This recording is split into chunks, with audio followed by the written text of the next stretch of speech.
삼국지 연의 전반부는 실제 역사와 차이가 크지만 후반부로 갈수록 역사와 일치하는 부분이 많습니다. 아무래도 후반부로 갈수록 역사 기록이 충실해져서인 것 같습니다. 유비의 익주정벌도 연의와 정사가 큰 차이는 없습니다. 다만 몇몇 인물에 대한 묘사가 사실과 다른데요. 유비의 익주정벌과 관련해 살펴볼 인물은 방통, 곽준, 유순, 마초 4명입니다. 연희에서 방통은 노숙의 추천으로 손권을 만납니다. 하지만 손권은 방통의 못생긴 외모와 건방진 태도가 거슬려 푸대접을 합니다. 그러자 방통은 유비를 만나 뇌양현의 현령이 되지만 일은 하지 않고 놀기만 하지요. 화가 난 장비가 혼내주러 가지만 방통의 귀신 같은 일처리를 보고 감탄합니다. 이후 방통은 유비에게 제갈량 다음으로 총애받는 신하가 됩니다. 실제 역사에서 방통은 어떻게 유비의 신하가 되었을까요? 진수삼국지 촉서 방통전에 따르면 방통은 형주 남군에서 공조는 태스루를 돕는 보좌관입니다. 로 벼슬을 시작했습니다. 주유가 조인을 물리치고 강릉성을 차지하자 자연스레 주유의 수하가 된 것으로 보입니다. 주유가 죽자 방통은 상여를 운반해 오로 옵니다. 이때 방통의 명성이 오해도 널리 퍼져 있어서 육적, 고소, 전종 등 많은 인물들이 그를 찾아와 인사를 나누었다고 합니다. 잠시 후 이들과 친분을 쌓은 방통은 남군으로 돌아갑니다.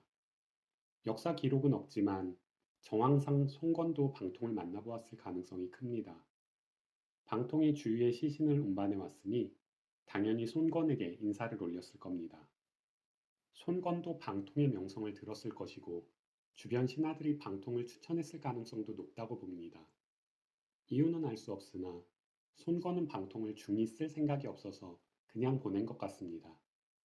연희에서 손건이 방통을 푸대접했다는 것이 괜히 나온 이야기는 아니라는 겁니다. 다만 방통이 못생겼다는 기록은 없습니다. 참고로 익주의 천재 장송의 경우 못생겼다는 기록이 있습니다. 이후 유비가 남군을 차지하자 방통은 종사는 자사나 목을 보좌하는 관직입니다. 겸 뇌양현 현령이 됩니다. 하지만 방통은 일을 제대로 하지 않아 파직됩니다.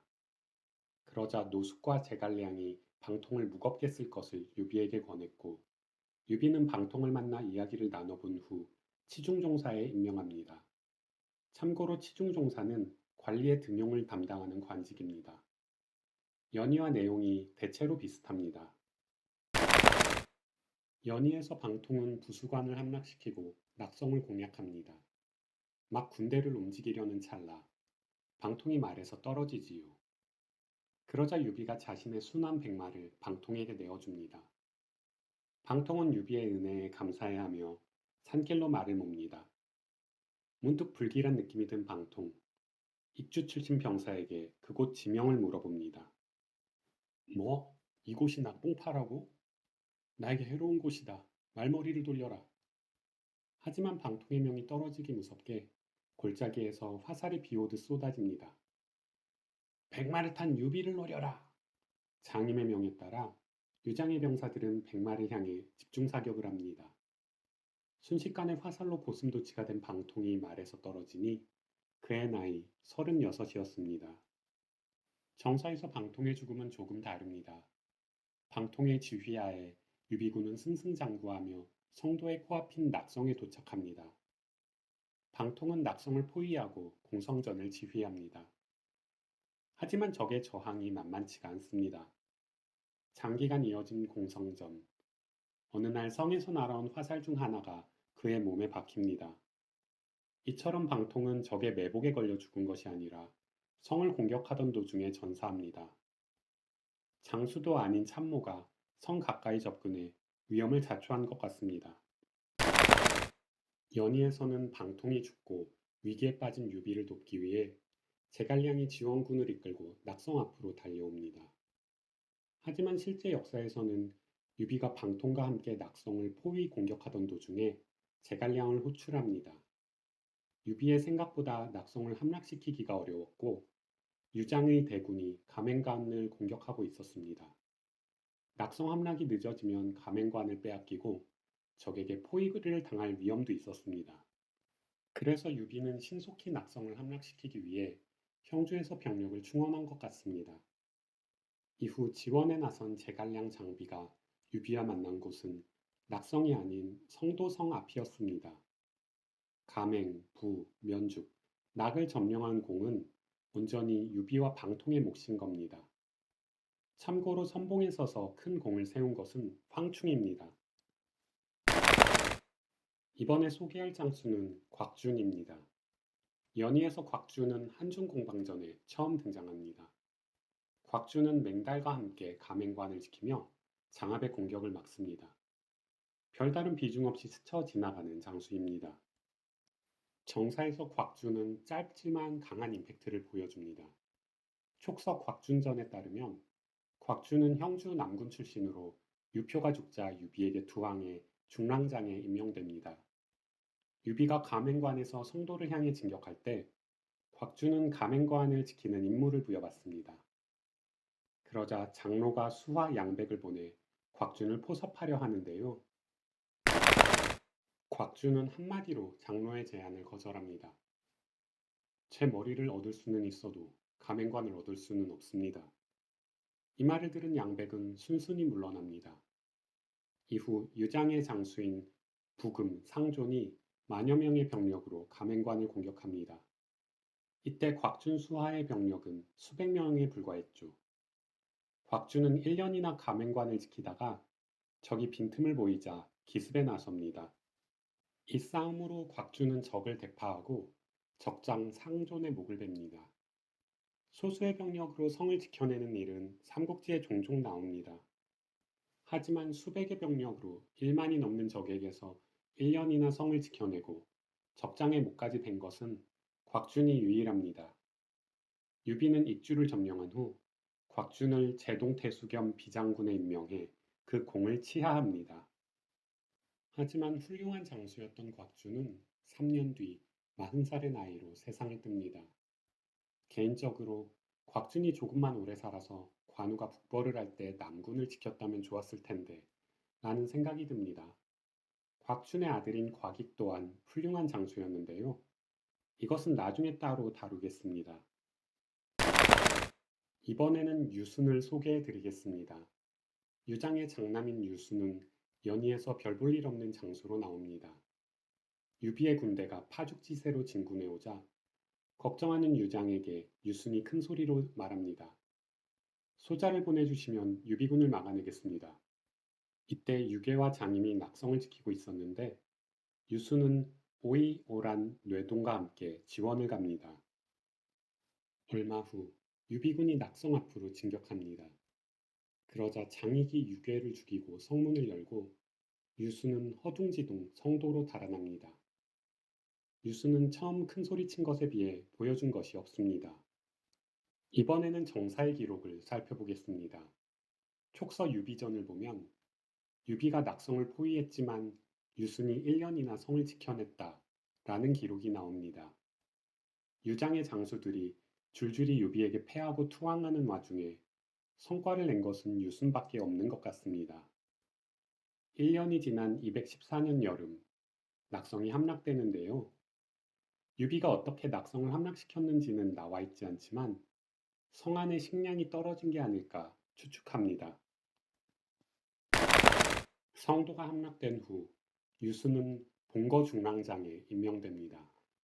그리고 아버지 유장과 동생 유천은 형주 공안으로 옮겨집니다. 이후 여몽이 관우를 죽이고 형주를 점령하자 손권은 유장을 익주목에 임명하고 익주와 가까운 형주 남군 자귀현에 머물게 합니다. 세월이 흘러 유장이 죽고 남중의 옹계가 촉한의 반란을 일으키자 손권은 유천을 익주자사로 임명해 교주와 익주의 경계에 살게 합니다. 이후 제갈량이 남중의 반란을 토벌하자 유천은 오나라로 가서 어사중승에 임명됩니다. 이처럼 유장과 아들 유천은 손권에게 이용당하며 편하지 못한 세월을 보냅니다. 익주에 남은 유순이 어떻게 되었는지는 기록이 남아있지 않습니다. 마지막 차례는 마초입니다. 연희에서 마초는 장로의 군대를 이끌고 가맹간으로 쳐들어갑니다. 이에 장비가 나서서 마초와 단기적전을 벌이는데 용호상박, 어느 한쪽으로 승부가 기울지 않습니다. 그러자 제갈량이 마초 영입에 나섭니다. 제갈량은 장로의 수하인 양송에게 뇌물을 먹여 마초를 오갈 곳 없게 만들고 이회를 보내 마초를 설득합니다. 이렇게 유비의 수하가 된 마초는 필마단기로 성도성으로 향합니다. 그리고 유장을 협박하죠. 내 당장 성을 공격하고 싶지만 백성들을 생각해 참겠소. 어서 항복하시오. 유장은 마초가 장로의 지원군을 이끌고 왔으리라 기대했는데 뜻밖의 상황에 크게 당황합니다. 결국 유장은 성문을 열고 유비가 익주를 평정합니다. 실제 역사에서는 어땠을까요? 동관에서 조조에게 패해 달아난 마초는 한중의 장로와 강족, 저족에게 군대를 빌려 재기에 나섭니다. 마초는 양주 일대를 장악하고 멀리서 온 하우연의 군대까지 격파해 기세를 올립니다. 하지만 양부와 강서에게 패하고 한중으로 달아나지요. 이때 장로는 마초의 용맹함과 명성을 높이 평가해 사위로 삼으려 하지만 수하 하나가 말리고 나섭니다. 마초는 자기 아버지도 버린 인간인데 주공의 딸을 아끼겠습니까? 이 말에 장로는 마초를 사위로 삼는 것을 포기하고 의심의 눈초리를 보냅니다. 게다가 양백이라는 장수가 수시로 마초를 헐뜯으니 마초는 생명의 위협을 느끼고 달아납니다. 마초가 향한 곳은 양주 무도 너머의 저족 거주지였습니다. 이렇게 마초가 갑갑한 생활을 이어가던 어느 날 뜻밖의 손님이 찾아옵니다. 유비의 명을 받은 이회가 마초를 포섭하러 온 것입니다. 오갈 것 없던 마초에게 하늘에서 내려온 동아줄과 같았지요. 마초는 순순히 유비의 제안을 받아들입니다. 마초가 유비를 만나기 위해 성도로 향하자 유비는 마초에게 은밀히 군대를 보냅니다. 며칠 후 성도성 북쪽에 한 무리의 군대가 나타납니다. 편장군 도정후 마초. 북쪽 군대의 대장기를 본 성한 사람들이 웅성거립니다.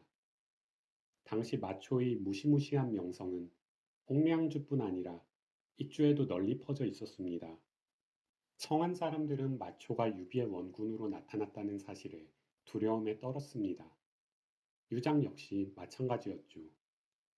며칠 후 유장이 수하들을 모아놓고 유비에게 항복할 뜻을 내비칩니다.